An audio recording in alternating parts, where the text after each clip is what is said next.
We start Retrospect this week in 1994 as Border City residents react to the feds lowering the tobacco tax.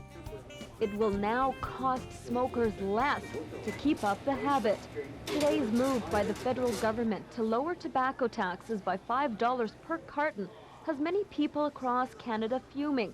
Here in the Border City, anti-smoking groups and health officials are joining in criticizing the move. So certainly the action today is totally counterproductive to the very thing that we're trying to promote. Healthy lifestyles, wellness. We are concerned with healthcare costs. I think this is a backward step. They're trying to curb smuggling, and I know it's going to be very expensive to curb smuggling by using the police. But on the other hand, I think it might cause an increase in the consumption of cigarettes, especially the young people.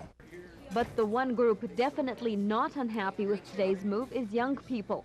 Of the mixed group of Border City residents asked, more than half said it will now be easier for teenagers to get cigarettes and get addicted to nicotine. Yeah, well, because it's cheaper. They don't have to, their allowances will cover it this time. It's better because I don't have a job anyway, so I can afford them better.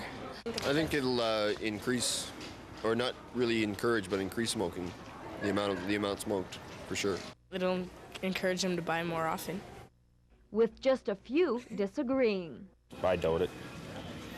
I smoke as much as I smoke. I don't think the price, people say, well, when it gets to such and such a price, I'm going to quit, but nobody ever does. It hasn't slowed me down when they've gone up. I mean, I've gone from the 85 cent a pack to $6.50 a pack cigarettes now, so I don't think that lowering them a little bit is going to encourage a whole bunch more. I wouldn't smoke. Bad for your health.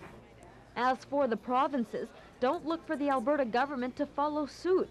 They are waiting it out. And Saskatchewan is dead against the move, saying it will only open up the way for more health problems in the future. And the mild temperatures in 1998 leaves Lloydminster streets slushy.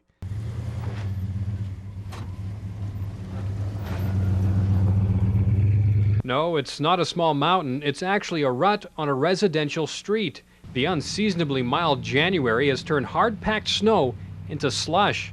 Driving around has become a chore on some roads, so city cleaning crews have sharpened their blades and are coming to the rescue. But first they have to get parked cars out of their way, and that seems to be a major stumbling block. Houses is not quite as bad. Apartments is very difficult to find owners. Some are in Regina or Saskatoon, and some more in Ontario, so it makes it really hard. City crews are going around door to door giving advance notices.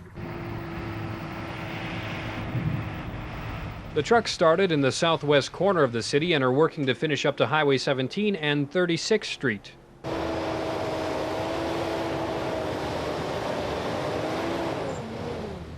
The trucks are breaking a sweat in some areas where the snow is deep. They don't have a grader by their side this year. Traditionally, in the past, when we did a residential snowplow, there was too much on the ground in order for the trucks to actually accomplish anything. But this year, it's a relatively small amount of snow, and the trucks are capable of handling it.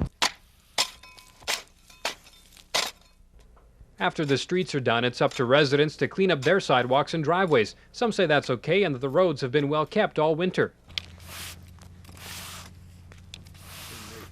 I think it's just fine. The city can't possibly get to everywhere at once, and they're doing an all right job. As far as the amount of snow, it's probably in the last 10 years is as little as snow as I've ever seen. And I guess you can't complain. Maybe other people can, but we sure can't. Well, anyone who bought a snowblower this winter can complain. Only used it twice. So, pretty expensive snowblower. But it'll come in handy in a few years, following years. This has been our week in Retrospect.